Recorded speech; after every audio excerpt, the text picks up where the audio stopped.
વાત કરી કે જો કે કાંઈ સાથે આવતું નથી, 1.5 લાખનો એનો પેલો એના કપડા પહેરેલા હતા, એ કપડા પણ સાથે આવે નહીં, એવી વાત કરી. પંચ તત્વની અશુદ્ધિ થઈ છે, 5 તત્વો અત્યારે અશુદ્ધ થયા છે, એની વાત કરીએ. આપણે જીવનમાં કઈ વસ્તુ જોઈ? બધાને 3 વસ્તુ તો નક્કી જોઈ. હું તમને કહું એટલે તમે બધા આ પાડશો. એક તો હવા જોઈ, કારણ કે શ્વાસ વગર તો 1 મિનિટ હાલે નહીં. બીજું પાણી જોઈ, કારણ કે પાણી વગર હાલે નહીં, હમણાં પાણી પીવાનું છૂટ એટલે જ આપીને. અને ત્રીજું જોઈ અન્ન. હમણાં બપોરે હમણાં 1 વાગશે ને એટલે બધાને ભૂખ લાગશે, એટલે 3 વસ્તુ અશુદ્ધ થઈ ગઈ. એની કીધું પંચ તત્વ અશુદ્ધ થઈ ગયા. હવા છે એમાં પ્રદૂષણ થઈ ગયું, એની અંદર અનેક પ્રકારના પ્રદૂષણો, એટલે હવા છે એ દૂષિત થઈ ગઈ. પાણી છે એની અંદર કેમિકલો ભળે છે, આ બધા અંકલેશ્વર વાપી એની અંદર જે કેમિકલો હોય જમીનની અંદર ઉતરે. દવાઓ છાંટી આપણે જે ખેતરોની અંદર, એ દવાઓ અનાજ, કઠોળ, ફૂલ ફળ અને શાકભાજી માટે છાંટતા હોય, દવા પાણી દ્વારા પાછી જમીનમાં ઉતરે. એ જમીનમાં પાણી પણ અશુદ્ધ થઈ જાય, એટલે પાણી પણ અશુદ્ધ છે આજે. હવા, પાણી અને અન્ન, એટલે બધું અન્ન, ફળ ફૂલ અને શાકભાજી એ દવા છાંટેલા યુરિયામાંથી બનેલા આવે, એ શરીરની અંદર જાય. હમણાં 200 બહેનોના દૂધનું પરીક્ષણ કરવામાં આવ્યું હતું, બધાની અંદર છે એ કેમિકલ દૂધમાં નીકળ્યું. આ છોકરાઓ જન્મથી લઈને આ દૂધમાં કેમિકલ પીવે એટલે નાની ઉંમરમાં કેન્સર થાય, હૃદય રોગ થાય, આવા રોગો શરૂ થઈ ગયા. તો કે આટલું પ્રદૂષિત છે કે આ 5 તત્વો પ્રદૂષિત થયા છે. મેં તમને 3ની વાત કરી. ભૂમિ પ્રદૂષિત જ છે, જળ પ્રદૂષિત છે, અગ્નિ આજે જઠરાગ્નિ છે, આપને પચતું નથી બરાબર, કામાગ્નિ છે, જઠરાગ્નિ છે, બધા પ્રદૂષિત અગ્નિઓ છે અત્યારે. વાયુ તો આપણે ખબર છે, અને આકાશ પ્રદૂષિત થતું નથી, છતાંય તે આ બધા પ્રદૂષણો આકાશની અંદર થાય છે, એટલે પ્રદૂષિત દેખાય છે. આ રીતે એની વાત કરી. પછી છેલ્લે વાત કરી ઉધારે કા મોક્ષ में गाफल को पति आए वहता सो विल में नहीं जहां लगे हाल न पाए. તો કે આ ઉધારના જ્ઞાનથી આપણી મુક્તિ થવાની નથી. આટલી વાતો કરી છે. આ મેં તમને કીધું કે તમે જો તમારી થેલીમાં નાખી હોય ને તો ફાટલું, તો થેલી ફાટલી હોય ને તો હું થોડી હાંધી દઉં. આ હાંધવાનું કામ કરું તો ઘરે લઈને જજો એમ. આ હાંધવાનું કામ કર્યું છે મેં. આ વિષયો બધા લખી લીધા હોય કે જ્યારે જ્યારે કોઈની પણ કથા હાલતી હોય તો એની કયા વિષયમાં વાત કરી છે, બધું તો યાદ ન રહે આપને. અને કીધું ને મનુષ્ય છે આપણે કઈ બહુ મોટી હસ્તી નથી. આ દુનિયામાં આ જે આપણું સૂર્યમંડળ છે, આ સૂર્યમંડળની અંદર 9 ગ્રહ છે, 27 નક્ષત્રો છે, 12 રાશિઓ એની બને છે. એની અંદર પૃથ્વી છે એ આપણા ગુરુ કરતા 1300માં ભાગની છે, એટલે આપણી પૃથ્વી ગુરુમાં 1300 હમાઈ જાય. અને આપણો જે સૂર્ય છે એમાં 13 લાખ પૃથ્વી હમાય, તો એમાં આપણે કેટલા છે? અને આ સૂર્ય છે ને એ આપણી આકાશગંગામાં 200 અબજ તારા છે, એમાં નાનો તારો છે. અને આવી આકાશગંગા આપણા બ્રહ્માંડમાં 200 અબજ થી વધારે છે. તો કે આપણું કોઈ મહત્વ છે એવું માની લેવાનું નહીં. કોદળા ઉપર નાના જેટલા જીવડાઓ થયા હોય અને ખદબદતા હોય, એમાં એ ઘણા પછી ગોળી વાળતા હોય કોદળાની, મળની. એને એમ લાગે હું ધનપતિ છું, મુકેશ અંબાણી જેવા. એ ધનપતિ શું એવું લાગે, એ કોદળો જ હોય હરવાળે. એમ આમાંથી આ દુનિયામાંથી કોઈ કાંઈ લઈને જાય નહીં ને કોઈ કાંઈ લઈને આવે નહીં. ખાલી શરીર પરમ ગુરુએ આપ્યું છે આપણે, અને એને આપણે શુદ્ધ રાખી શકતા નથી. એની ભક્તિ માટે આપ્યું. શરીર મનુષ્યનું આપ્યું, શું કામ આપ્યું? કૂતરા બિલાડાનું, ગાય ભેંસનું આપણે કેમ ન આપ્યું? ભેદ ગરુડીને આપ્યું હોત તો, કાચીડાનું આપ્યું હોત તો, અળસિયાનું આપ્યું હોત તો, કઈ આ બધો સત્સંગ કરીએ કે તેની વાત કરી? સત્સંગ કરવા માટે મનુષ્ય શરીર સર્વોપરી શરીર છે, અને એ આ મનુષ્ય લોકમાં આપણે મળ્યું છે. દેવતાઓને દુર્લભ છે એવી વાતો પણ કરી. અને આ શરીર મળે છતાંય તે શરીરનો આપણે ઉપયોગ ન કરી, કરવું હું જોઈએ અને શું ન કરવું જોઈએ એની સમજણ આપણે ન હોય તો આપણે આ મનુષ્ય જીવન છે એ એળે જાય. એમાં આપણે મૂર્ખ બની જઈએ, આપણે બનાવટ કરી જઈએ આપણી જાત સાથે, બીજા કોઈની સાથે નહીં. આપણી જાતને આપણે છેતરીએ, આપણે છેતરીએ, પછી બીજાને હું ન છેતરીએ. કે તને મેં મનુષ્ય શરીર આપ્યું, એનો ઉપયોગ તને શું કરવા આપ્યો? કોઈને પેન આપી હોય, કાન ખજવાળવા હાટું પેન વાપરે તો મૂર્ખ ન કહેવાય, તો હળી હાલે. પેન આપી તો સહી કરવા માટે આપી, લખવા માટે આપી છે. મોબાઈલ આપી દીધો બહુ સારો, એ કે 1 લાખ રૂપિયાનો, એને કોઈને બાદણ થઈ તો જોરથી ઘા કરવા, એને મારવા હાટું આપ્યો, એના હાટું તો પથ્થર આપ્યો, તો એ પથ્થર મરાય, મોબાઈલ થોડો મરાય લાખ રૂપિયાનો. જે વસ્તુ જેમાં વપરાય એમાં વપરાય. એમાં મનુષ્ય શરીર છે એ ખાવા પીવા હુવા બેસવામાં ભય મેથુન આહાર અને નિંદ્રા એમાં ન વપરાય. એ બધાને હરખું છે. પશુ પક્ષી ભય બધાને લાગે, મેથુનની ક્રિયા એ બધા કરે, એની પ્રજોત્પત્તિ હાલ્યા કરે, એની પેઢીઓ ઉત્પન્ન થયા કરે, એના સંતાનો ઉત્પન્ન થયા કરે. આહાર બધાને જોઈ, કીધી હોતી તમને ખબર હોય તો ગોત્યા જ નથી આહાર. પછી એકને મળ્યો હોય તો બીજાને કહેતી જાય આ બાજુ હાલ ગઈ, કે પછી લાઈનમાં જ જાય, ઓળી ઉપાડતી જાય બધું. અને દર ક્યાં છે એની એને ખબર પડી જાય. બધી કીડીને આહારની ખબર પડે છે. એને કીધું કે કીડીના પગમાં બાંધેલું ઝાંઝર હોય, એની જે ઘૂઘરી હોય ઈ વાગે, એની ખબર કરતા ને પડે. એટલી આ કીડીની સમજ ઈ પણ એની ભરેલી છે. અને આટલી સમજ કરતા કેવા છે? 9 બુદ્ધિ. અને આપણે આગળ એક બુદ્ધિમાં કેટલું ખાંડું. બ્રહ્માજી આગળ એક બુદ્ધિ છે, એની આ વિસ્તાર કરે, એમાંથી આપણે થોડી ગમતી બુદ્ધિ આવી તો આપણે બુદ્ધિશાળી થઈ ગયા. એટલે અહીંયા કહે છે કે આ 9 બુદ્ધિ ના કરતા એનું ભજન કરવા માટે મનુષ્ય શરીર આપ્યું. અને આ એક એક શ્વાસ છે એ આપણો વ્યર્થ ન જાય એના માટે પરમ ગુરુએ પરમ સિદ્ધાંત પ્રણવ કલ્પતરુ નામનો ગ્રંથ લખ્યો. કે આ શરીરમાં મોટા મોટો સિદ્ધાંત શું છે એમ કીધું. પરમ સિદ્ધાંત એવું કીધું. પરમ સિદ્ધાંત. હવે હું શરૂ કરું છું આખી આ વાતને. હવે મહારાજ શ્રી સાથે અલગદાસજીની સાથે જોડી દઉં છું કે હવે આ આપણું જોડાણ થઈ ગયું છે. અને આ જોડેલી વાતો આગળ લઈ જાવ. દોરો ગાંઠ ન મારો ને તો પતંગ ઉપર સુધી ઉડે નહીં. જેટલો દોરો હોય ને એટલો જ ઉડે. પછી આપણે ગાંઠ મારી તો એટલો પાછો આગળ સુધી ઉડે. આ પતંગ ઠેઠ ક્યાં સુધી પહોંચાડવાનો છે? કેવલ ધામ સુધી. તો પછી એને કીધું એક ગુરુના આશરે એક જગ્યાએ પડ્યા નહીં રહેતા, ગાંઠો જેટલી મારવી પડે એટલી મારીને કેવલ ધામ સુધી પતંગને તમારો ચગાવજો. એક જગ્યાએ ચોટી રહેવાની જરૂરિયાત નથી. જ્યાંથી જ્ઞાન મળે, જેવી રીતે મળે, સમજણ મળે, અનુભવ મળે, એ અનુભવ લેવાનો છે. આવી વાત કરી. આટલી વાતો પછી હું મારો હાંધો મેળવું છું કે હવે આને મોટું કરો થોડું, કેવી રીતે આપણે આગળ જવાનું. તો કીધું પરમ સિદ્ધાંત પ્રણવ કલ્પતરુ. થોડી એની વાત કરીશું અને એના ગ્રંથ વિશે વાત કરી. એટલે કે પરમ સિદ્ધાંત પ્રણવ કલ્પતરુ કીધું એટલે પ્રાણાયામ કરવાની વાત પરમ ગુરુએ અંદર લખી છે. આ અનુલોમ વિલોમ કરવાનું કીધું. એની અંદર ભસ્ત્રિકા કરવાની વાત કરી છે. એમાં કપાલભાતિની વાત કરી. એમાં ભામરી પ્રાણાયામની વાત કરી છે. 12-15 પ્રકારના પ્રાણાયામ છે એની વાત કરી. નહીં, પ્રાણાયામ જે કરવાના છે એ સ્થૂળ વસ્તુ છે. પ્રાણાયામનું અંકુર શું છે એની વાત કરી છે. એનું નામ છે પરમ સિદ્ધાંત પ્રણવ કલ્પતરુ. આ શરીરનું અંકુર શું છે? જેમાંથી આ શરીર બધાના બન્યા છે એ અંકુર શુક્રાણુ 9 મહિનાની અંદર મનુષ્ય બનાવી દે છે. એની અંદર કેટલી તાકાત છે કે આ અંકુરના રચયિતા કોણ છે? આ અંકુર છે એમ પ્રાણનું અંકુર શું છે એ બતાવ્યું. પરમ સિદ્ધાંત પ્રણવ કલ્પતરુ. પરમ બધાથી ઉપર કયો સિદ્ધાંત? પ્રણવ આ શ્વાસ. અને કલ્પતરુ એ કેવો છે કે કલ્પ વૃક્ષ જેવો છે. એમાંથી આ બધું હાલે. આંખ જોવી હોય તો પ્રાણ હાલતો હોય તો જોઈ શકે. કાનને સાંભળવું હોય તો પ્રાણ હાલતો હોય તો, પગે હાલવું હોય તો પ્રાણ હાલતો હોય તો, જેનામાંથી પ્રાણ નીકળી જાય એમાંથી કાંઈ ના કરી શકે. તો કે પ્રાણ છે એ મોટા મોટી વસ્તુ છે. એવો એક આખો ગ્રંથ લખ્યો. એમાં 7 કેતુ અને 8મું કલ્કી ભૂષણ, એવી રીતે 8 મૂળ અંગો એના લખ્યા. એમાં મૂલાધાર થી લઈને સહસ્ત્રદળ કમળ સુધી એમાં 7 છે એ ચક્ર છે. એ 7ની વાત કરી. અને 8મો કલ્કી ભૂષણ, જે 7મા ચક્રની ઉપર જે હંસ બેઠે છે, હંસની સ્થિતિ છે, તારી પોતાની સ્થિતિ છે, તું ત્યાં કેમ રહેશો એની વાત કરી. તું ન હો તો આ શ્વાસ હાલે નહીં. એટલે હંસ ક્યાં છે અને કેવી રીતે રહેશે, પિંડ બ્રહ્માંડની સંધિ વિશે, જાગ્રત અને ઉન્મુનિની સંધિ વિશે આવી વાત કરી. અને એનો હું આ 6ઠ્ઠો કેતુ વાંચું છું. 6ઠ્ઠો કેતુ આવ્યો ક્યાં? આજ્ઞા ચક્રે. આજ્ઞા ચક્ર એટલે ભાલ તિલક ની વાત કરું છું. ભાલ તિલક એટલે જે પરમ ગુરુએ કીધું એનું અહીંયા વર્ણન કર્યું છે કે જે ભાલ તિલક છે એ 3 પ્રકારે બને છે. અહીંથી સોહંગ માર્ગ છે 12 આંગળનો, અને અહીંથી પાછો નીચે સુધી જાય છે 52 આંગળનો ઓહંગ માર્ગ છે. એ બે અહીંયા ભેગા થાય છે. એનું નામ આજ્ઞા ચક્ર. આ જમણી આંખ એમાં સૂર્ય છે, ડાબી આંખમાં ચંદ્ર છે. એના અંશો જે જોવા વાળી દ્રષ્ટિ છે એ અહીંયા ત્રીજી આંખ છે ત્યાં ભેગી થાય છે. એ બીજું. અને ત્રીજું છે સૂર્યનાડી અને ચંદ્રનાડી.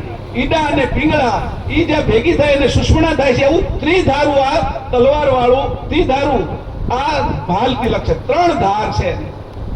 ઓહંગ સોહંગની, ઈડા પિંગળાની, જમણી આંખ એટલે સૂર્ય અને ચંદ્રની આંખો છે, જે આપણે અંશો આવ્યા છે એની અહીંયા જોવાની શક્તિ તો આજ્ઞા ચક્રમાં છે.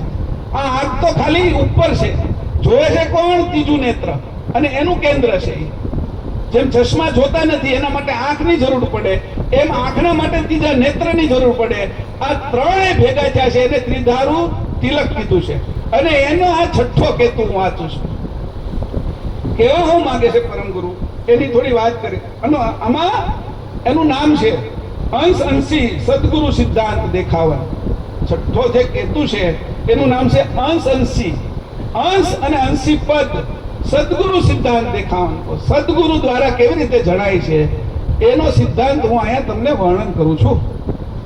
આજ્ઞા ચક્રે બેહીને સાંભળવાનું છે. બીજી જગ્યાએ એટલે મેં તમને કીધું બાથરૂમ જવાનું મન ન થવું જોઈએ, પેટમાં ભૂખ લાગવાનું મન ન થવું જોઈએ, કે નાભીની અંદર સમાન વાયુ રહે છે અને સમાન વાયુ છે એને બહુ ભૂખ લાગે છે.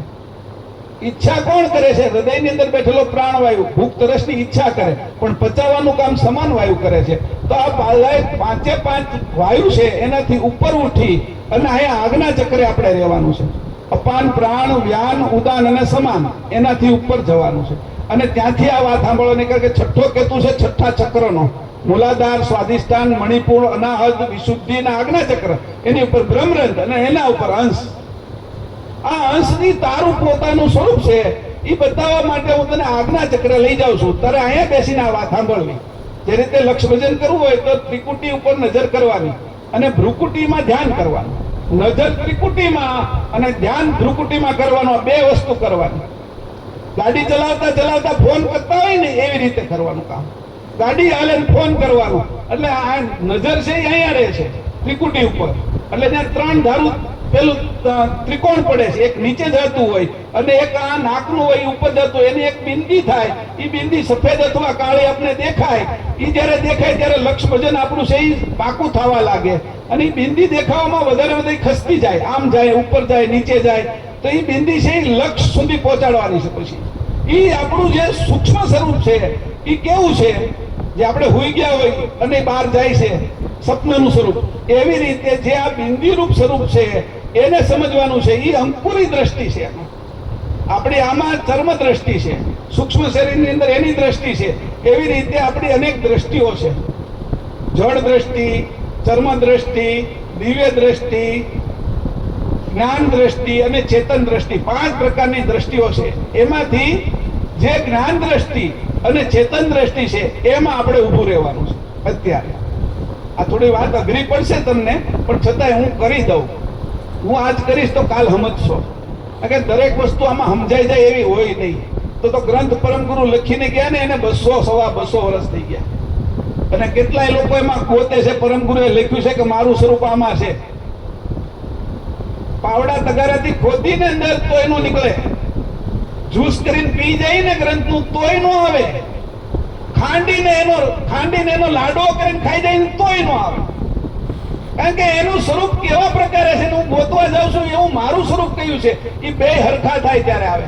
હું શરીર ભાવે, દેહ ભાવે, એને જોવા જાવ તો ન આવે. જીવ ભાવે, જોવા જાવ તો ન આવે. આત્મ ભાવે જોવા જાવ તો ન આવે. અંશ ભાવ મારો થઈ જાય. અંશે થઈને આ જયારે જોવા જાવ ત્યારે પરમ ગુરુ મને જેમ છે એમ સમજાય. ત્યાં સુધી અંશ ભાવ નથી થતો. દેહ ભાવ, જીવ ભાવ, આત્મ ભાવ એની અંદર એની ગતિ હોય છે. સાયકલની ગતિ, સ્કૂટરની ગતિ, કારની ગતિ, બુલેટ ટ્રેનની ગતિ, હેલિકોપ્ટરની ગતિ, પ્લેનની ગતિ અને રોકેટની ગતિ બધી જુદી જુદી છે. સાયકલ લઈને મારે ચંદ્ર સુધી ન પહોંચાય. એટલે પરમ ગુરુ ઘણી વખત કહે છે કે આ બધી ઉપાસનાઓ જે છે કૃતની, એ કૃતની ઉપાસનાથી મારા સુધી ન અવાય કે મારી ઉપાસના જુદી છે કે. અને બાકીની બધી ઉપાસના નીચેની છે બ્રહ્મ સુધીની. એમાં બ્રહ્મની નિરંજન તત્વની નીચેની જેટલી ઉપાસના છે એ બધી વાસનાએ ઉપસ્થિત કરી છે. નિરંજન તત્વ કેમાંથી બન્યું? ઈચ્છા વૃત્તિમાંથી. હમણાં કીધું ને મહારાજે કે ઈચ્છાઓ જ બધાને પાછા લાવે છે. આ ઈચ્છાઓ ન હોય તો ઈચ્છા વૃત્તિના 72 તત્વ એટલે નિરંજનની નીચે કર્મ લાગે છે, એના ઉપર કર્મ લાગતું નથી.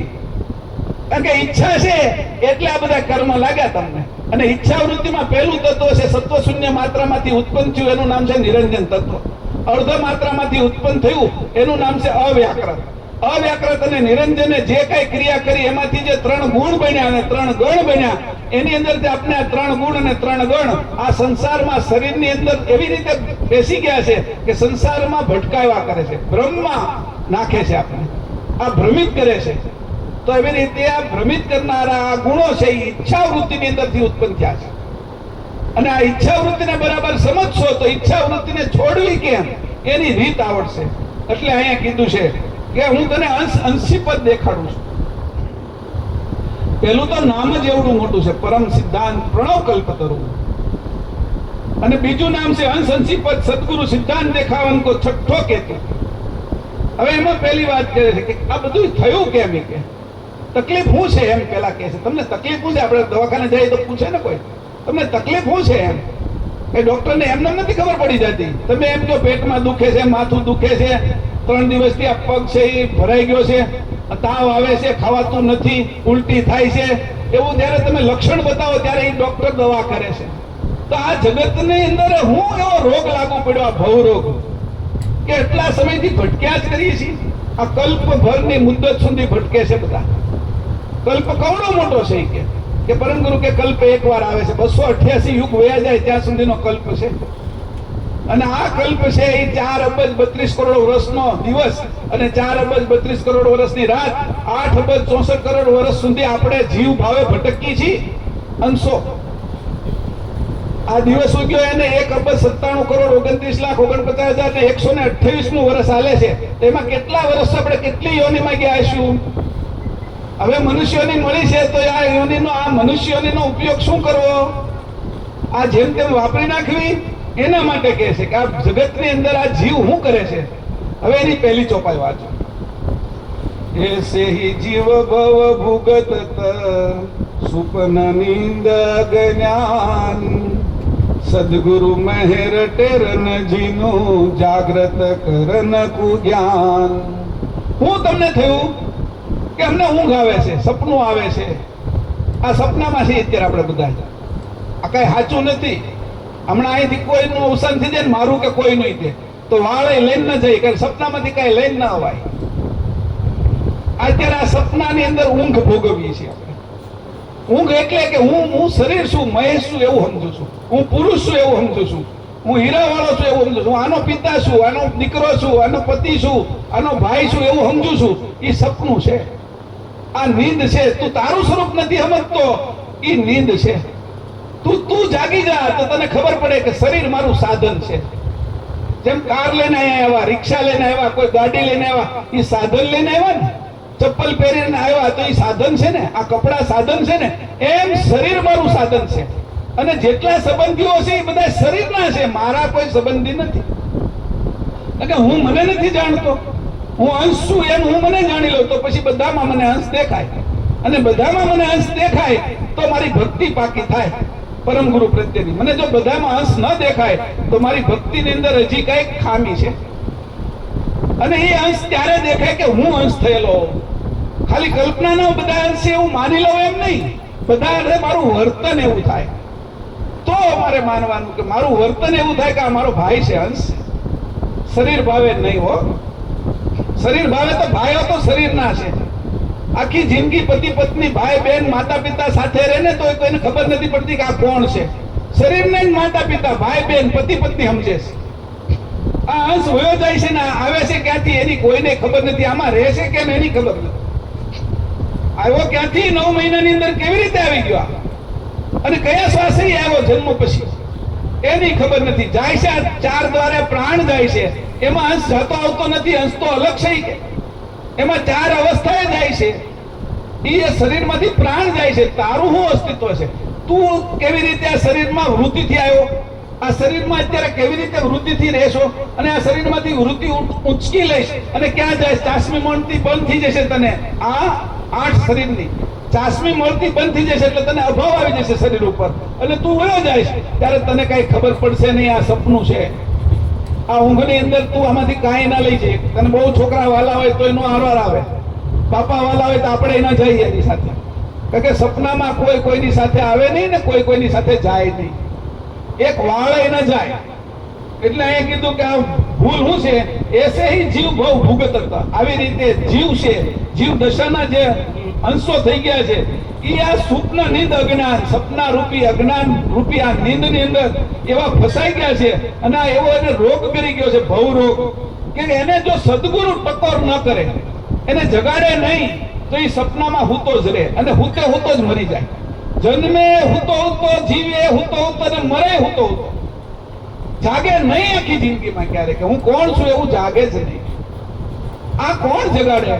સદગુરુ મહેર ટેરનજીનું, જેને સદગુરુ મહેર કરે, એની ઉપર કૃપા કરે, દયા કરે, કરુણા કરે, એને વાલ કરે, પ્રેમ કરે, એવો જે અંશ હોય એને ટકોર કરે. જાગ્રત કરનકુ જ્ઞાન, જ્ઞાનથી જાગ્રત કરે. મેં કહ્યું એને હાથથી મારવાની ટપલી નથી. કોઈ વળી નથી જાગતો તેના ઉપર એક ગ્લાસ પાણી નાખી દો તો જાગે એવું નથી. આ છોકરાઓ વાંચતા હોય ને, વાંચતા વાંચતા ઊંઘ આવી જાય એટલે એની ચોટલી બાંધી દે, ખીલ્લી હારે દોરો અહીંયા બાંધેલો હોય, આમ ઊંઘે તે તરત ચોટલી ખેહાય એટલે એ જાગી જાય. એવું જાગાડતા નથી સદગુરુ. સદગુરુ જ્ઞાનથી જગાડે છે. અહીંયા કે છે આવી રીતે ભવ એટલે જગતના જીવો સપનરૂપી અજ્ઞાન ભોગવે છે, તેમને સદગુરુ પોતાની મહેર વડે કરીને જ્ઞાનની ટકોરા મારીને જાગૃત કરે છે અને બચાવે છે. ટેરર એટલે તારવવું, તારવી કાઢવું, અલગ કરવું. આ ઘાટથી, આ 84 તત્વથી અંશને અલગ કરે છે, એને જુદો કરે. દૂધમાંથી જેમ ઘી જુદું થાય અને ઘીમાંથી જેમ દીવો, પ્રકાશ, ઓજ અને ગરમી જુદી થાય. તમે દીવો કરો તો 3 વસ્તુ જુદી થાય. તમે અડો તો જે ફોડલો પડી જાય, દાજી જાઓ, એને કહેવાય ગરમી. અને રૂમને જે પ્રકાશિત કરે એનું નામ પ્રકાશ. અને એની અંદરથી ઓજ નીકળે, એ સૂર્ય સુધી પહોંચે, એનું સજાતી છે. દીવો કરવાથી 3 વસ્તુ જુદી થાય. એમ દૂધની અંદરથી છે એ દહીં થાય, દહીંમાંથી માખણ થાય, માખણમાંથી ઘી થાય. એમ આ 84 તત્વની અંદર, પ્રાણની અંદર આપણે બધા પડેલા છે, એમાંથી આપણે જુદું થવાનું છે. એને જુદું કરવાની વાત છે એ સદગુરુ કરે છે. એને તારવી કાઢે છે, અંશને છૂટો પાડે છે.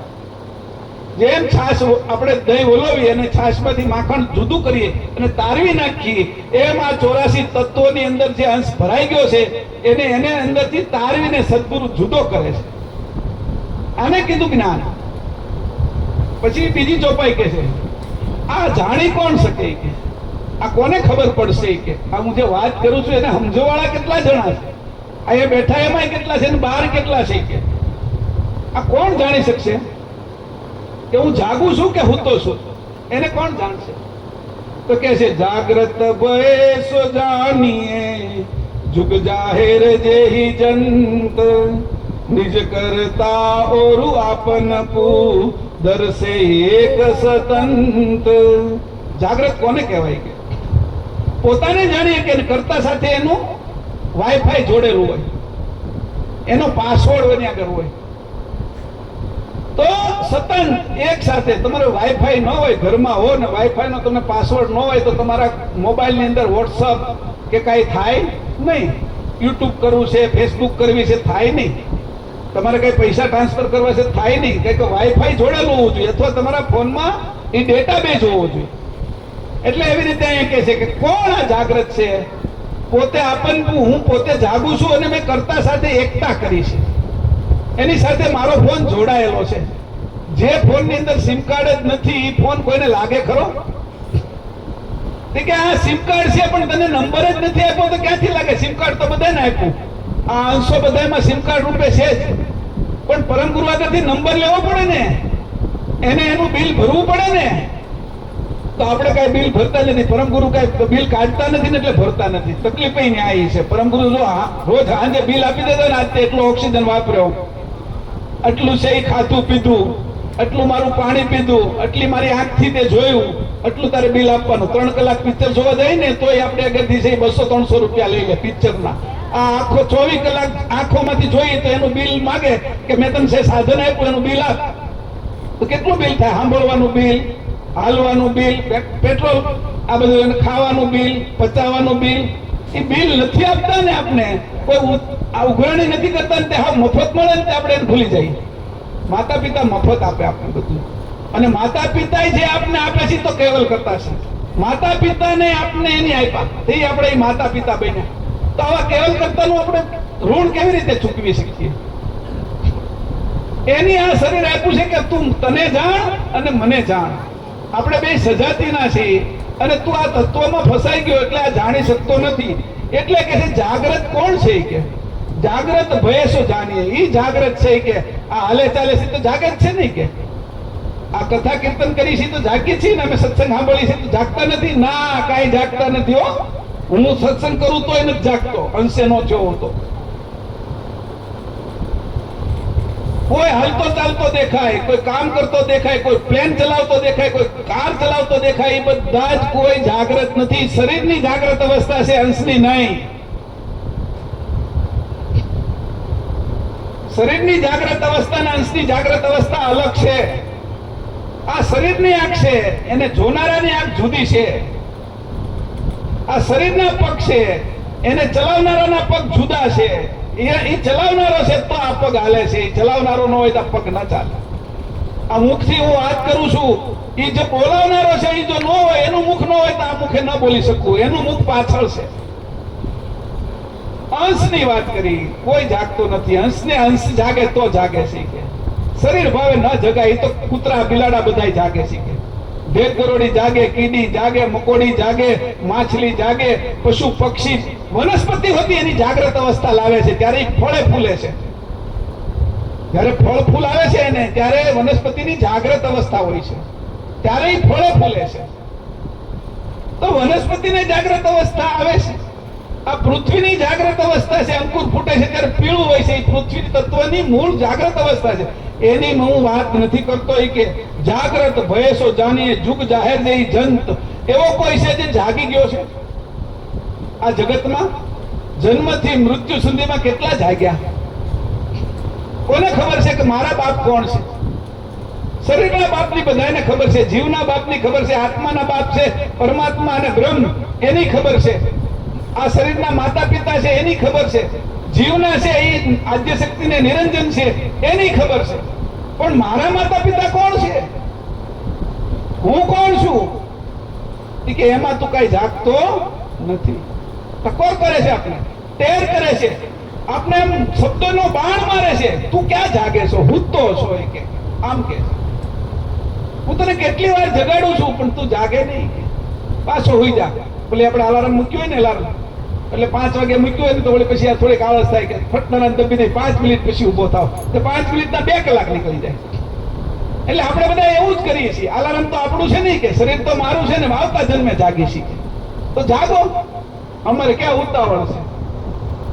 કોઈને ક્યાં ઉતાવળ છે? પરમ ગુરુ કહે છે મારે ક્યાં ઉતાવળ છે? તારે જાગવું ત્યારે કેટલા અંશો મેં વેરી નાખ્યા છે અહીંયા, કેટલા અંશોને વેરી નાખ્યા છે, એની એટલે ખંખેરી નાખ્યા છે પૃથ્વી ઉપર. જીવ જંતુમાં બધે અંશો ભરી દીધા. જેટલા સૂર્યમાંથી તણખા આવે છે પ્રકાશમાં, એટલા અંશો એની વિખેરી નાખ્યા પૃથ્વી ઉપર. એમાંથી કેટલા એને પ્રાપ્ત કરીએ છીએ તો જુઓ. તોય આપણે ભાગ્યશાળી છીએ કે અહીંયા આવીને બેઠા છે. મહારાજે કીધું કે જે ભાગ્યશાળી છે અહીંયા આવીને બેઠા છે. બાકી તો 6.5 કરોડ લોકો ગુજરાતમાં છે, કોણ અહીંયા આવ્યું? તો એમાં આપણે ભાગ્યશાળી છે. હવે આમાંથી જે અંશે થવાની ક્રિયા કરશે એ વિશેષ ભાગ્યશાળી, અને જે પરમ ગુરુના શરણમાં જશે એ વિશેષ ભાગ્યશાળી. અને પરમ ગુરુ જેને અંશે કરશે અને કેવલ કરતાના ચરણમાં મૂકશે, એનું જેવું તો ભાગ્ય કોનું કહેવાય? આવા ભાગ્યની વાત અહીંયા કરીશ. સમય હોય પ્રમાણે મને કીજો. તો એમ કે છે જાગ્રત ભયેસો જાણીએ જુગ જાહેર જઈ જંત. જગતમાં કોઈ જાગ્રત થયો છે ને તો ખબર પડી જશે, બધે સુગંધ આવવા મળશે. કોઈ અત્તર નાખીને આવ્યો હોય ને, એમાં એ મોગરાનું હોય કે ચંદનનું હોય તો એ બાજુમાંથી પસાર થાય ને ખબર પડે કે આનામાં અત્તર છે. એમ જાગ્રત થયો એ ખબર કેમ પડે? એટલે પરમ ગુરુએ કીધું કે તને ન દેખાતું હોય ને તો વાણી ઉપરથી ઓળખી લીજે. કબીરજી એના અખાય કે એવા હતા કે એની મેં જોયા નથી કે, પણ મેં એની સાખીને એના દોહાની સાંભળ્યું છે. એના પરથી મને ખબર પડી કે આ જાગેલા સંતો હતા. એમ કે તું ઘરની અંદર હૂતો હોય ને બહાર કે બિલાડી બોલે, કૂતરું બોલે, શિયાળ બોલે, સિંહ બોલે, કાગડો બોલે, ચકલી બોલે, મોર બોલે, એના અવાજ ઉપરથી ઓળખી લીજે આ જાગેલો છે કે હૂતો છે. એમ પરમ ગુરુ કહે છે કે વાણી ઉપરથી ઓળખી લેવાના. એમ જ્યારે તું પણ જાગીશ ત્યારે તારી વાણી જુદી થઈ જશે. તારી વાણીની અંદર અભિમાન નહીં હોય, અહંકાર નહીં હોય, છળકપટ નહીં હોય. તું દીન હશ, દાસના દલ જેવો હશ. દાસનું દિલ કેવું હોય? નિર્મળ હોય, માખણ જેવું હોય. એમાં પરમ ગુરુ આવે ને તેને કાંટાની જેમ વાગે નહીં, વાસ આવે નહીં. એવો તું દાસના દલ જેવો થાય ત્યારે ખબર પડશે કે તને કોઈ અહંકાર નથી, કોઈ છળકપટ નથી, કોઈ પણ પ્રકારનું તારી અંદર છે ઈ આ બાજુના તત્વોની આવરણ નથી. એવો આવરણ વગરનો થઈ જાય ત્યારે તારી વાણીની અંદરથી સુગંધ આવશે અને એનો પસારો થશે ત્યારે તને ખબર પડી જશે કે આ કોણ બોલે છે. જીભ બોલે છે, આ વેખરી વાણી બોલે છે, મધ્યમાં પસંદથી પરાવાણી બોલે છે? ના, પરમ ગુરુએ અંશની વાણી જે જગાડી છે ઈ બોલે ત્યારે સમજી લીજે કે તારે જાગવાનું છે. અને ઈ વાણી તને જગાડે ત્યારે સમજવાનું કે પરમ ગુરુ જગાડે છે. અને પરમ ગુરુએ 18 ગ્રંથમાં વાણી લખી છે, પણ આપણે બધા શું થઈ ગયા? ચર્મ દ્રષ્ટિ વાળા. એટલે એની અંદરથી સ્વાર્થ ગોતતી કે આ વાણીની અંદરથી મારી શું ઉત્થાન થાય? મને 10 જણા ઓળખે કે નહીં આ વાત બોલું તો? મહેશભાઈ બહુ સારા છે એમ. આ વાણીનો ઉપયોગ હું સ્વાર્થ માટે કરું. જુઓ તો ખરા પરમ ગુરુની વાણી મારા સ્વાર્થ માટે, મારા પૂજન માટે, મારા દેહના અભિમાન વધારવા માટે, મારું છળ કપટ એમાં છુપાવવા માટે આ વાણીનો ઉપયોગ કરું. હું મૂર્ખ બની જાઉં છું, હું છેતરાઈ જાઉં છું, એ મને ખબર પડતી નથી. પરમ ગુરુની વાણી બોલું અને હું કઈક છું એવો અભિમાન કરું તો તું પાછો ઓર ખાડામાં પડીશ. બ્રાહ્મણને આ જીવન કે બોલો તો જાણતો નથી, 6 વર્ષમાં છૂટો થઈ જશે કે. પણ જે જાણે છે એને આ જીવન કે આટલું કર્યા છતાંય જો તેનું અભિમાન ન મટે, એનું છળ કપટ ન મટે, આ મારું જ્ઞાન સાંભળવા, મારા ગ્રંથોને સમજવા છતાં એને આ જીવન કે આ જીવન એટલે કેટલી? જ્યાં સુધી કરતા કેવલનો સંકલ્પ નહીં હંકેલાય ને ત્યાં સુધીની કેદ છે એ વાંસને.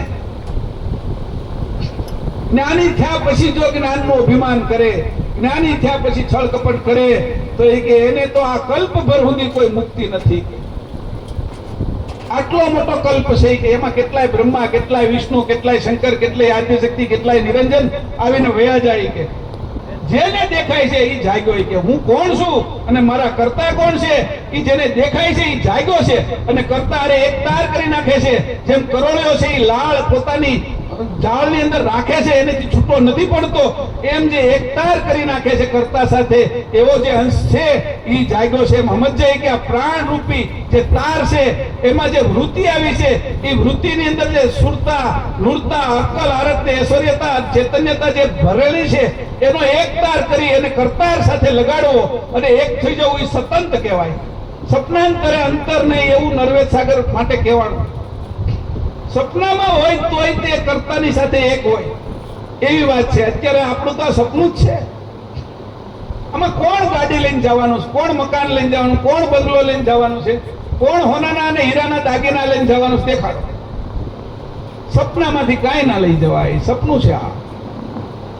આ સપનામાં એક તું જાગી કે તું સપનું નથી, તું અંશ છો, તું જાગતો છો. જો જાગે તો, નકર સપનામાં તું પણ વેરાઈ જા. ઘડીક સ્ત્રી બની જા, ઘડીક પુરુષ બની જા, કૂતરી બની જા, કૂતરો બની જા, ઉંદરડી બની જા, ઉંદરડો બની જા, ક્યારેક કેરી આંબો બની જાય, પછી લોકો પથ્થર મારીને તને તારા ફળ ખાશે. આ રીતે તારી આ જે જિંદગી છે, તને જે જીવન મળ્યું છે એ અંશનું છે. અંશ તું પોતે છો અને એને તું ગોતે છો અને છતાંય તારી ખોજ સાચી નથી થઈ. જે જગ્યાએ પાણી હોય ત્યાં પાણી, તમે કૂવો ખોદો ને તો પાણી નીકળે. ઘણી મરુ જમીન હોય તેમાં 500 ફૂટ ખોદો ને તો પાણી ન હોય, એટલે એમાં પાણી ન નીકળે. એટલે આમાં અંશ છે તો નીકળશે. આ ઘાટ વિશે અંશ છે, અંશ વૃત્તિ છે. ઘાટમાં નથી આવ્યો, એની વૃત્તિ ઘાટમાં આવી. સૂર્ય અહીંયા નથી આવ્યો,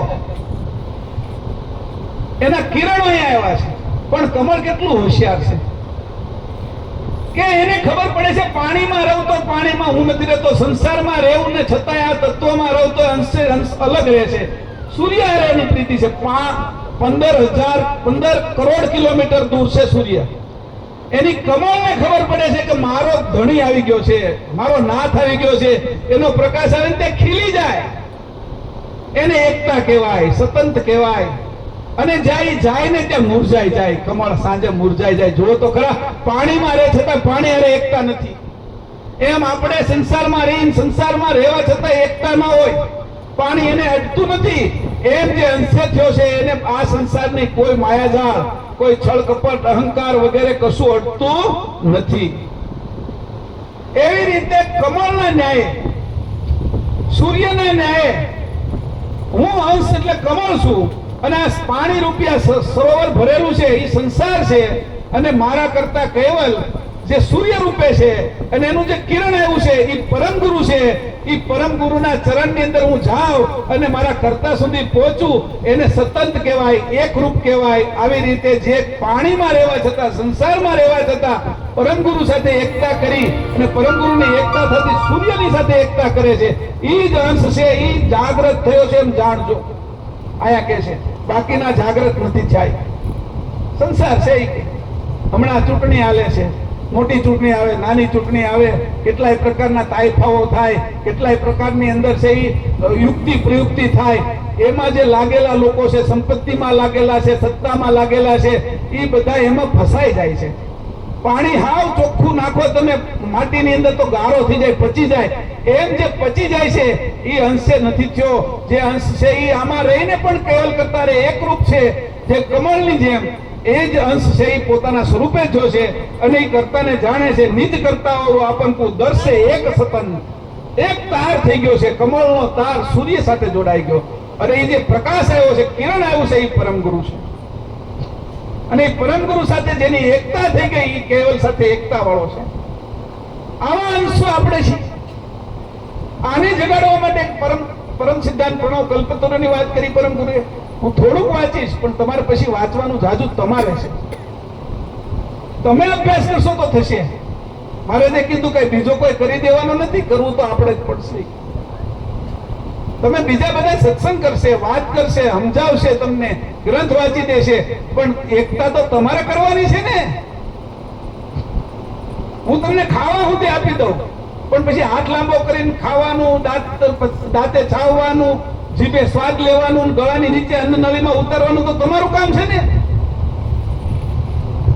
પછી પાછું એટલે સુધી કામ કર્યા પછી આપણું કામ નથી. પછી તો એની કર્તાનું વ્રત જે ગોઠવેલું છે, આતરડાન, એ બધું પચાવી દેશે. રસ કરશે, રક્ત કરશે, મેદ, રસ અને હાડકા મજ્જા કરીને શુક્રાણુ છેલ્લે બનાવીને પાછો મનુષ્ય બનાવશે. એમાંથી જે કઈ ખાઈ છે એમાંથી આપને ખબર જ નથી. આપણે આપણા સંતાનોને ખાઈ રહ્યા છીએ. જે કઈ ખાઈ છે એમાંથી રસ બને, રક્ત બને, માંસ બને, મેદ બને, હાડકા બને, મજ્જા બને, શુક્ર બને, પાછું એનો સંતાન થાય આપણું. આ બધું એની ખાવામાં ભેળવી દીધું છે. કઈ ખબર જ નથી પડતી કેમાં હું મૂક્યું છે. શ્વાસમાં ઓક્સિજન મૂક્યો, શ્વાસની અંદર કાર્બન ડાયોક્સાઇડ મૂક્યો, શ્વાસની અંદર પ્રાણ, અપાન, વ્યાન, ઉદાન, સમાન, કુર્મ, કલ્કલ, દેવદત્ત, ધનંજય, આવા વાયુઓ મૂકી દીધા. 49 મરુતો મૂકી દીધા. આંખમાંથી કોણ જોશે, કાનમાંથી કોણ સાંભળશે, લાળ કોણ કાઢશે, એવા 49 મરુતો મૂક્યા. એને સૂક્ષ્મ પ્રાણાયામ કીધા, પ્રાણ કીધા. એ આખો દિવસ કામ કરે ત્યારે આ શરીર હાલે. આ યંત્ર કેવું બનાવ્યું? મનુષ્ય રૂપી યંત્ર 1,70,66,000 વર્ષે બન્યું.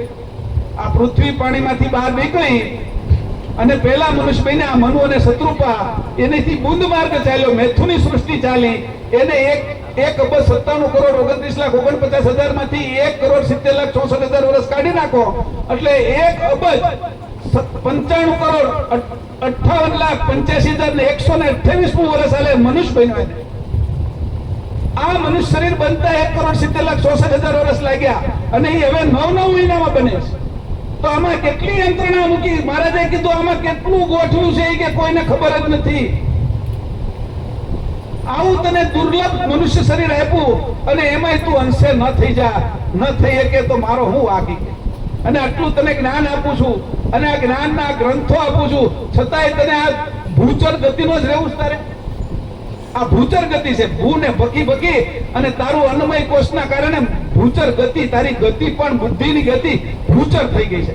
ભૂમિને ભક્ષતા ભૂમિનો આહાર કરતા ભૂચર ગતિનો થઈ ગયો. વળી એનાથી આગળ જાય તો જળચરનો થાય છે, એનાથી આગળ જાય તો છે એ અગ્નિચરનો થાય છે, એનાથી આગળ ખેચર ગતિ આવશે, એનાથી ઉપર અગોચર ગતિ આવશે. પણ તારી પોતાની ચેતન ગતિને તો તું પ્રાપ્ત કર. આ બધી તો આ બાજુની ગતિ છે. ભૂચર, જળચર, અગ્નિચર, ખેચર, અગોચર, પણ ચેતન ગતિ તો પ્રાપ્ત કર. તું પોતે ચેતન, આ જળ શરીરને ચલાવે. તારું કોઈ વજન નહીં અને આ 80 કિલોના વજનને લઈને તું ફરે. તું નો હો તો 4 જણા આને ઉચકીને ફરે. એવું તારું આ સ્વરૂપ, એને તું મનુષ્ય થયો ને ન જાણે તો એને કીધું જો આવી રીતે તું હૂતો છો. કોઈ સદગુરુ તને ટકોર કરે ને જો તને ટકોર લાગી જાય, એનું મેણું લાગી જાય અને તું જાગી જા તો કામ થઈ ગયું તારું. નકર કેટલી સૃષ્ટિ આવી બની છે. રોજ પૃથ્વી રોજ જન્મ લે છે. આપણે નહીં. આકાશ ગંગાની અંદર જે અમુક પ્રકારના વેવજો ઉત્પન્ન થાય છે અને એની અંદર જે સૂર્ય ઉત્પન્ન થાય છે, એ સૂર્યની અંદર આવી પૃથ્વીઓ ઉત્પન્ન થાય છે. એમાં ચંદ્ર ઉત્પન્ન થાય, એની અંદર ગ્રહ નક્ષત્રો ઉત્પન્ન થાય. આ બધું ઉત્પન્ન થાય, એમાં એના વિશે મનુષ્ય થયા છીએ આપણે અને એમાં સત્સંગ કરીએ છીએ. તું જો તારા સ્વરૂપને ન ઓળખે તો કે આમાં કઈ બીજું છે નહીં. કા તું કેવલનો અંશ થા, કા આ સંસારમાં વળખાવાનું લખ્યું છે તારા ભાગમાં તો કેવલનો અંશ નહીં થઈ શકે. જીવ ભાવ ભટક્યા કરીશ. એટલે કે છે કે દર્શે એક સતન કમળ જે રીતે સૂર્યને હારે એકતા કરે છે, પરમ ગુરુ દ્વારા અંશે એવી એકતા કેવલ કરતા કરવી જોઈએ. અને આવી એકતા જયારે એને કરતા આવડી જશે ત્યારે એ સંસારમાં રહેવા છતાં સંસારથી જુદો હશે. કમળ પાણીમાં રહે પણ પાણી એને અડે નહીં. આવો અંશ આ જગતમાં વિતરણ કરતો હશે તો એવા અંશોના ખાલી દર્શન કરવાથી, એની ભૂમિ પર ચાલવાથી આપણું કલ્યાણ થઈ જશે. આવા અંશની વાત કરે છે. પછી કહે છે આ જગતમાં તો અનેક પ્રકારની વિભૂતિઓ છે. ખેચરી, ભૂચરી, ચાચરી, અગોચરી, ઉન્મની આવી બધી મુદ્રાઓ છે. અણીમાં, લગીમાં, ઈશિપ્તા, વિશિતા આવી બધી અષ્ટસિદ્ધિ 9 નિધિઓ છે. અનેક પ્રકારની છે. એ અહીંયા છે વિભૂતિઓ ધારણ કરી છે આ બધાએ. તો કે અહીંયા બધી વિભૂતિઓથી પણ તારે અલગ થવાનું છે. કઈક નાનું એવું મળી જાય ને તું પૂજાવા મળે તો પૂજાતો નહીં કે અંશ ભાવ હોયો જશે તારો. તું છેતરાઈ જાય છે કે આની અંદર. રઘુરામજી મહારાજને એવું કીધું તમે આ મુદ્રિકાઓ છોડી દો અને એની છોડી દીધી. તો આ બધામાં એ કે વિભૂતિમાં નહીં અટવાતો. તને કઈક સારું બોલતા આવડી જાય, તને સારો ચમત્કાર કરતા આવડી જાય, તને છે એ કઈ ઉઠતા આવડી જાય, કોઈને તું કોઈના મનની વાતો જાણી જાય એવું આવડી જાય તો એમાં ફસાતો નહીં કે ભાઈ આ તો બધા એવા જાળ નાખેલા છે કે માછલીને પકડવાના, આ હંસને ફસાવાની જાળ છે કે. અને અષ્ટપદા 56 ની અંદર તો લખ્યું છે કે આ માયાનું રૂપ તો કેવું છે કે આ 10 અવતારો તો એ માયાએ કે પાસા તરીકે ઉપયોગ કરે છે. 10 અવતારનો મચ્છ, કચ્છ, વરા, નૃસિંહ, વામન, પરશુરામ, રામ, કૃષ્ણ, બુદ્ધ અને કલ્કી, આ 10 અવતારો 4 યુગમાં સતયુગ, ત્રેતા, દ્વાપર અને કલયુગમાં ઉત્પન્ન કરે. એ તો એના પાસા છે કે આ તો હોખલાબાજી રમે છે કે આ માયા કેવી છે કે. અને જે પગડા છે ને એ તો કે બધા ગુણ છે કે બ્રહ્મા, વિષ્ણુ, શંકર તો એના પગડા છે કે એને ઈ વાપરે છે. યોગી પુરુષની યોગીની થઈને એને રોકે છે, ઈશ્વરની ઈચ્છા થઈને એને રોકે છે. આવી આ માયાને કોણ વટી કેમ છે? એક સદગુરુ, એક પરમ ગુરુના શરણમાં જા તો તને આ માયા છોડે એમ છે કે. નકર માયા છોડે નહીં. આ હંસને છૂટવું હોય તો પરમ ગુરુના શરણમાં જવું પડે. ભલે ને 15 કરોડ કિલોમીટર દૂર સૂર્ય રહ્યો પણ હું ધ્યાન, કમળનું ધ્યાન સૂર્ય ઉપર છે. જે દિશામાં સૂર્ય છે ત્યાં ફરી જાય છે. જેમ જેમ સૂર્ય ઉપર જતો જાય એમ એમ પાછું એની બાજુ મોઢું કરે અને કરમાઈ જાય. જ્યારે એ સૂર્ય હાથમે ત્યારે પોતે કરમાઈ જાય છે. એમ જે અંશની ગતિ છે, એની સુરતા છે, એની વૃત્તિ છે, એ પરમ ગુરુ દ્વારા કેવલ ઊંધી જશે અને ત્યાં ને ત્યાં ઠરી જશે. એ જ અંશ સાચો છે, આ જીવનમાં જીવે છે, મનુષ્ય શરીર મળ્યું છે, એ સાર્થક છે, બાકી બધા નિરર્થક છે.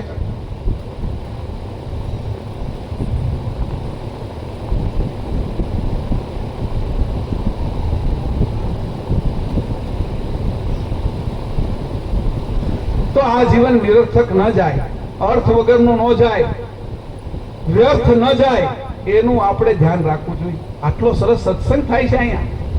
તમે બધા સત્સંગ કરો છો, ગ્રંથનો સત્સંગ કરો છો. ગ્રંથનો સત્સંગ જ્યાં જ્યાં આવતો હોય યુટ્યુબ ઉપર કે આ તે સાંભળો છો તો સાંભળ્યા પછી કઈ અંદર ઉતારવાનું કે નહીં. એટલે મેં કીધું બધાની જેની થેલી છે ને એ ફાટલી હોય ને એ સીવીને આવજો. કારણ કે તમે નકર લઈ જશો ને તો લઈ હું જશો. દૂધ લેવા આવ્યા અને જે દોડી હતી ને ફૂટલી લઈને આવ્યા કાણા વાળી, તો દૂધ હું લઈ જઈશું તમે? કારણ કે તમે ઘરે જાવ ત્યાં બધું પૂરું થઈ ગયું છે. હમણાં અહીંથી ઉભા થઈને જાઓ ને તો કે હવે અલગદાસજી નો સત્સંગ ને મહેશભાઈ નો સત્સંગ ની બધો ક્યાંય પડ્યો, કોઈ કાંઈ લઈને નહીં જવાનું. એટલે કીધું તાળું મારી દીજો. નરવેદ ને કીધું આ સત્સંગ સાંભળ્યા પછી તું તાળું મારી દીજે કે સત્સંગ તારામાંથી બહાર ના નીકળી જાય. હું તને સોગંદ આપું છું કે તારી અંદર આવે સત્સંગ કર્યો છે, તારી અંદર મેં તને જે વસ્તુ સમજાવી છે, જે મુદ્દો સમજાવ્યો છે, એ તારી અંદર થી બહાર ન નીકળી જાય. એટલે બરાબર કે તાળું મારી દીજે, સીલ કરી દીજે. શબ્દ વાપર્યો છે સીલ કરવું, પેક કરી દેવું કે આ જ્ઞાન ને તું તારી અંદર સંઘરી રાખજે. તને રાતે દિવસે યાદ આવવું જોઈએ. ઊંઘતા જાગતા ખાતા પીતા હાલતા ચાલતા બોલતા દર્શન કરતા દર્શન દેતા તને આ જ યાદ રહેવું જોઈએ, હું અંશ છું. હમણાં 2 દિવસ પહેલાનો સત્સંગ કર્યો, રાત દિવસ અભ્યાસ કેમ કરવાનો? અલગદાસજીએ કીધું ભાઈ તમારું નામ શું છે? એમ મને ઘણા પૂછે કે નામનું શું કામ છે તારે? નામ કઈ થોડું હારવાર આવવાનું? ત્યારે એને અંદર કીધું આપણે કે નામ નથી હારવાર આવતું, તું અંશ છો એ યાદ આવે. તું અંશ છો, આ ભાવ તારે રાખો.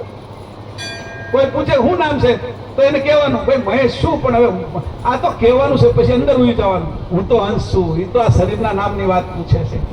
કોનો દીકરો છો? તો ભાઈ શંભુભાઈ નો દીકરો છું. એ તો શરીરની વાત પૂછે. હું તો અંશ છું, હું તો કેવલ કરતાનો દીકરો છું. તું કોનો બાપ છો? તો કે હું આ છોકરાનો બાપ છું.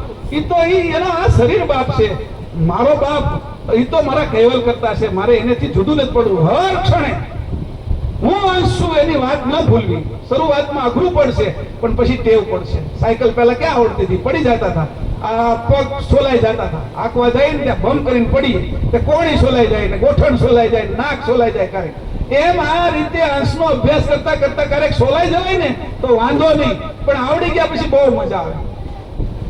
પછી તો સાયકલ છૂટા હાથે હાલે. આમ માથે વાહે હાથ બાંધી દીધા હોય ને આમ હલાવતો જતો હોય પાછો સાયકલ. પછી ગળદી હોય તો હાકે. એમ ગમે એટલી ગળદી છે, જયારે અંશનો અભ્યાસ આવો થઈ જશે, હું અંશ છું, તો દેહ ભાવ મટી જશે. આ આપણી ઉપાસના છે, આમાં કોઈ વાસના નથી. તું અંશ છો એને શુદ્ધ ભાવે યાદ કર. તારા સ્વરૂપને શુદ્ધ ભાવે યાદ રાખ. અહીંયા કે છે આ રીતે જાગૃત કરે છે. નિજ અનુભવે વિવેક. આ તારો નિજ અનુભવ કર અને વિવેક કર. કરવાનું હું અને ન હું કરવું. મારે શું ન કરવું જોઈએ અને કરવું હું જોઈએ એનો વિવેક કરી. કે નિજ અનુભવે વિવેક. તારા અનુભવે આનો વિવેક કર. વિભૂતિ વેતોરું આપણને છેલ્લી ચોપાઈ વાંચી દઉં છું.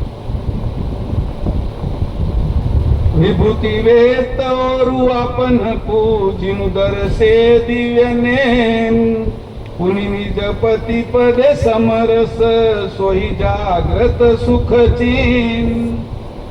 વિભૂતિ વેત ઓરું આપન પૂજ્યું દર્શે દિવ્યને. વિભૂતિ શું છે? આંખની વિભૂતિ હું જોઉં. હવે જોવામાં હું જોઉં? 3 વસ્તુ દેખાય. એક ઉત્તમ દેખાય, એક મધ્યમ દેખાય અને એક હલકું દેખાય, કનિષ્ઠ. તો જોઉં હું ઉત્તમ. વિભૂતિ શું છે આંખની? કે જોઉં. પણ મારે કયું જોવું? તો કે એ તારે વિવેક કરવાનો. ઉત્તમ જોવું. કાનની વિભૂતિ શું છે? સાંભળવું. તારે શું સાંભળવું? ઉત્તમ સત્સંગ, પોતાના સ્વરૂપની વાત, આ સંસારની સંસારિક વાત, કોઈના કાવા દાવા, કોઈની છળ કપટ, કોઈ છે એ કાન ભંભેરણી, કોઈની નિંદા એ ના સાંભળવી. વિભૂતિ છે સાંભળવું, પણ સાંભળવું એ તો તારે વિવેક કરવાનો. વિભૂતિ કરતા આપી તને જોવાની વિભૂતિ, સાંભળવાની વિભૂતિ, બોલવાની વિભૂતિ તને આપી મુખમાં. તને ખબર છે આ અક્ષરો કેમ નીકળે છે? આ 6 ચક્રમાંથી અક્ષરો કેમ નીકળે? કંઠમાંથી 16 અક્ષર નીકળે. જે 16 પાખડીનું કમળ છે, હૃદયની અંદર 12 પાખડીનું, નાભીમાં 10 પાખડીનું, લિંગ સ્થાને 6 પાખડી અને ગુદા સ્થાને 4 પાખડીનું, આજ્ઞા ચક્રે 2 પાખડી છે. એનાથી 52 અક્ષર નીકળે છે. અને 52 અક્ષરની અંદર 4 વાણી છે. વેખરી, મધ્યમાં, પશ્ચંતી ને ફરા. અને મુખ્ય આવે છે ત્યારે દંત્ય, ઓષ્ટ, તાલુ, મૂર્ધન્ય એને ભાગે અથડાય અને આકાર ઉત્પન્ન થાય. ક બોલ્યા, ખ બોલ્યા, ગ બોલ્યા, આ ત બોલ્યા, ન બોલ્યા, એ તો ખબર પડે છે આપણને. આકાર જાય છે કાનની અંદર એટલે ખબર પડે છે કે આ નામ બોલ્યા. ભરતભાઈ એમ બોલ્યા એટલે ભ સંભળાણો, ર સંભળાણો, તો સંભળાણું. નિલેશભાઈ બોલ્યા હતા ની સંભળાણું, લે સંભળાણું, શ સંભળાણું.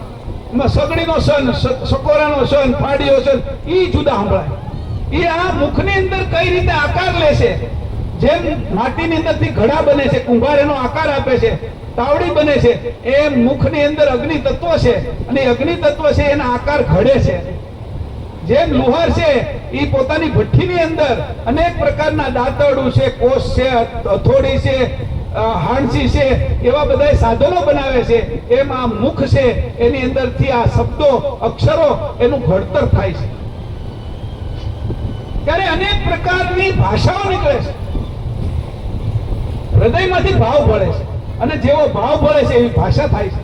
કોઈને ગાળ નહીં તોય ખબર પડે ને કોઈની પ્રશંસા કરી તોય ખબર પડે છે. કેમ? આ બધી વિભૂતિ મુખમાં મૂકી, પણ એને વાપરવી કોની? અનુભવના વિવેકે વાપરવાની, અંશે વાપરવા હાટું આપી છે. અહીંયા કહે છે આવું, આ પ્રણવની અંદર જો તાકાત કેટલી છે. આ પ્રણવ ન હોય, શ્વાસ નો હોય તો તું બોલે કેમ સંભળાય?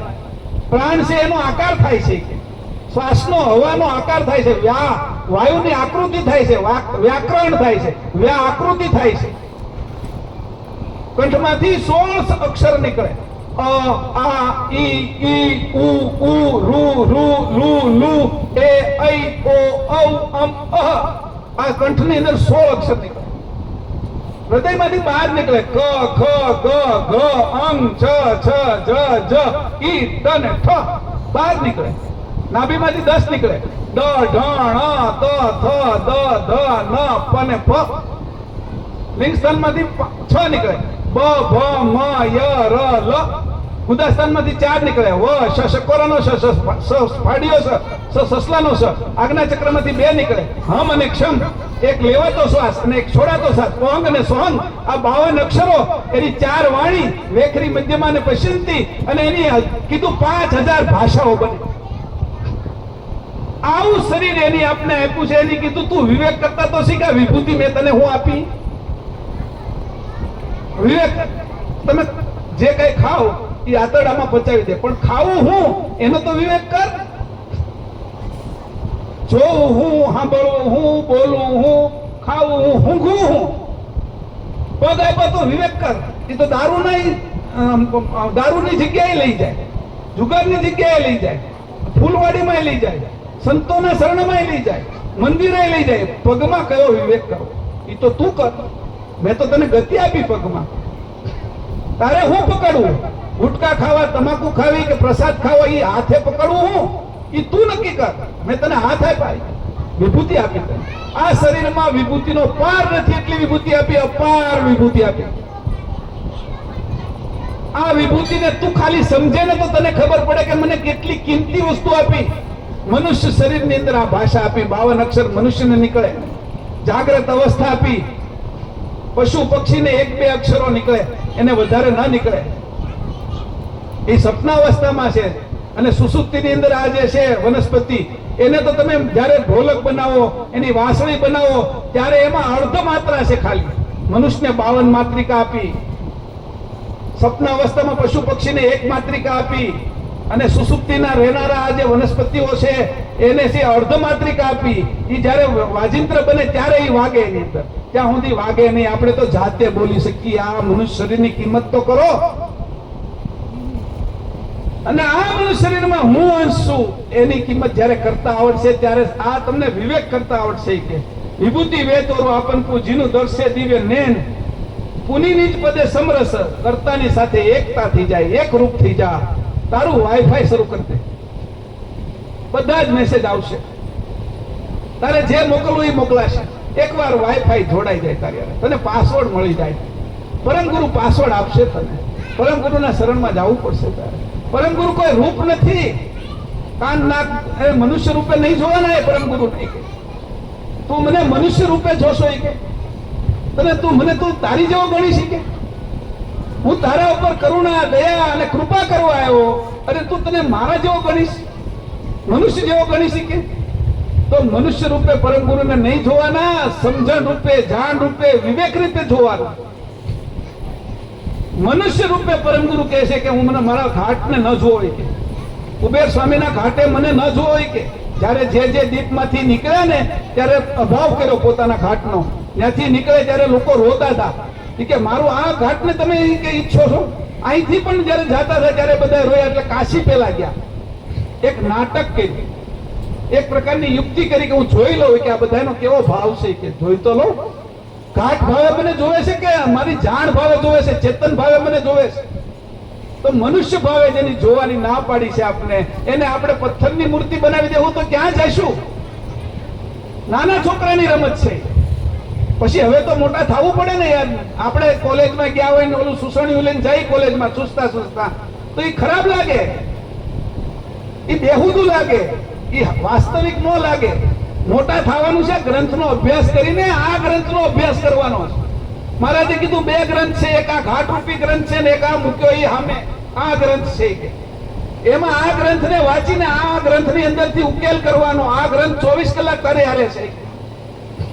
અને આ શરીર છોડી દીધા પછી તે તારું જે દિવ્ય સ્વરૂપ છે એ ગ્રંથનો અભ્યાસ કરવાનો. તારું છે જ સ્વરૂપ, તું તને ખબર જ છે. તું સપનામાં જા ત્યારે આ શરીરને તું ભૂલી જશો, અને સપનાના શરીરે એની આંખે તું જોવે છો. સપનાના શરીરની પગે તું હાલે છો, સપનાના શરીરના હાથે તું પકડવા જાશો. આ શરીર ક્યાં હોય છે તારું? એમ તું તારું મૂળ સ્વરૂપ કયું છે એ તો જો. આ સ્થૂળ તારું નથી, સપનું તારું નથી, કારણ તારું નથી. તારું મૂળ સ્વરૂપ અંકુરી છે. તું તારી અંકુરી ગતિમાં જા. અને એ અંકુરના 3 પ્રકાર બતાવ્યા કે આ જે આ દ્રશ્ય અંકુર છે એમાંથી આપણે બધા બન્યા, અને અદ્રશ્ય અંકુર છે એ પિતાજીના બ્રહ્મરંધમાં બને છે. એ અદ્રશ્ય અંકુર છે, એને કોઈ જાણી નથી શકતું. એટલે કીધું કે રાજા કે રંગ ખરા અજાણ્યા દોય. પિતા બુંદ શિર ગર્ભ કે, પિતાજીના માથામાં શિરમાં જે ગર્ભ રહે છે એનું જે અંકુર છે એને રાજા રંગ જાણી નથી શકતા. એ અંકુર અદ્રશ્ય છે. અને કેવલ ધામમાં તારે જે રહેવાનું છે એ અંકુર તો અવિગત અંકુર છે. એને તો તું જાણ. એ તારું શરીર છે. આ શરીર તારું નથી, આ સાધન છે. તારું પોતાના શરીરને તું જો.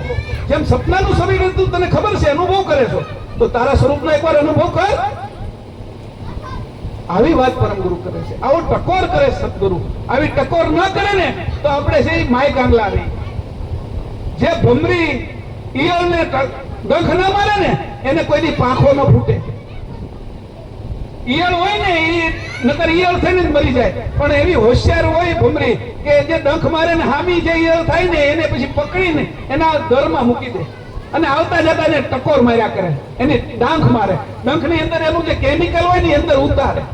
ઈયળની પછી ભમરી બનાવી દે, ઉડતી કરી દે આકાશમાં. એમ સદગુરુ અને પરમગુરુ આપણે ટકોર મારે અને એનું કેમિકલ, એની લાળ એ આપણી અંદર ઉતારી દે તો આપણે જાગી, નકર ન જાગી. નકર મરેલા જન્મ્યા, મરેલા જીવી અને મરેલા મરશું. આ રીતે સદગુરુ મહેર ટેરનજીનું જાગ્રત કરનનું જ્ઞાન આ રીતે મેં આજે છે એ 4 ચોપાઈ વાંચી, ખાલી 6ઠ્ઠા કેતુની. તમે બધા આખો કેતુ વાંચો, 200 ચોપાઈઓ છે અંદર. ઘણામાં ઓછી છે, ઘણામાં વધારે છે. આ 4 ચોપાઈનો અર્થ જેને મને આવડ્યો ને એ મેં કર્યો. મને કઈ આવડતું નથી. એ જે મને કરાવે છે અથવા એ કે છે, એ જે બોલાવે છે એ રાગે બોલું છું. વાંસળી છે અથવા ઢોલકા છે એને વગાડવા વાળો બીજો છે, વાગે છે એ બીજું છે. એટલે આમાં અભિમાન કરવાનું છે નહીં કોઈને. તમે સાંભળનારા નથી. શરીર રૂપે ઘાટે તમે સાંભળશો ને તો આપણે પતી ગયેલા જ છીએ. અંશ ભાવે સાંભળશો તો પરમ ગુરુનું જાણ આવશે, અને પરમ ગુરુને ટકોર લાગશે તો જે લોહ ચુંબક હોય એને ખીલો અડેલો હોય, ખીલાને ખીલી અડેલી હોય, ખીલીને ટાચણી અડેલી હોય, ટાચણીને પીર અડેલી હોય, બધું ઉંચકાય ખારે. બધામાં ચુંબક આવી જાય. એમ કર્તાનું ચુંબક બધાની અંદર ઘૂસી જવું જોઈએ. ટાચણી હોતી ચુંબક થઈ જાય, ઈ પિનને પકડી લે. ખીલી હોતી ચુંબક થઈ જાય, ઈ ટાચણીને પકડી લે. ખીલો ચુંબક થઈ જાય, ઈ ખીલીને પકડી લે. લોહ ચુંબક ની અંદર એવી તાકાત છે. પરમ ગુરુને કહેવત કરતા આવા લોહ ચુંબક છે કે આપણી અંદર એ અંશની અંદર આ જાણ આવી જાય, એને જોડાઈ જવું પડે એકવાર. આ જોડાઈ જવું, આનું નામ યોગ છે. અષ્ટાંગ યોગને યોગ નથી કીધું. કેમ નિયમ, આસન, પ્રાણાયામ, પ્રત્યાહાર, ધારણા, ધ્યાન અને સમાધિ, એને આ ઘાટને એને કયો યોગ કીધો? સમત્વનો યોગ કીધો. ખાલી પ્રાણ અપાન સમાન થઈ જાય, સમાધિ ઊંધી. સમ આધિ અડધે સુધીના રસ્તો તમે પૂર્ણ કર્યો, પણ સંપૂર્ણ વસ્તુ નથી પ્રાપ્ત કરી. સમ આધિ એટલે અડધો રસ્તો, અડધું. સમ થયા ક્યાં સુધી? અડધા સુધી. સંપૂર્ણ થવાનું છે, અંશે થવાનું છે, એ એમાં નથી. આ યોગ કીધો પરમ ગુરુ સાથે, કેવલ કરતા સાથે જે એકતા કરવી એ સંપૂર્ણ યોગ છે. અને અંશે થઈને આ એકતા થાય. આ ઘાટ ભાવે પ્રાણ ભાવે નહીં થાય, આ આત્મા ભાવે જીવ ભાવે દેહ ભાવે નહીં થાય. દેહને સાધન સમજી અને સાધનનો સારામાં સારો ઉપયોગ કરવા માટે આ અંશે કરવાની વાત છે. આ 4 ચોપાઈનો જે અર્થ થતો હતો એ કર્યો. શ્રીમદ કરુણા સાગર ભગવાન કી જય. સત કેવલ સાહેબ.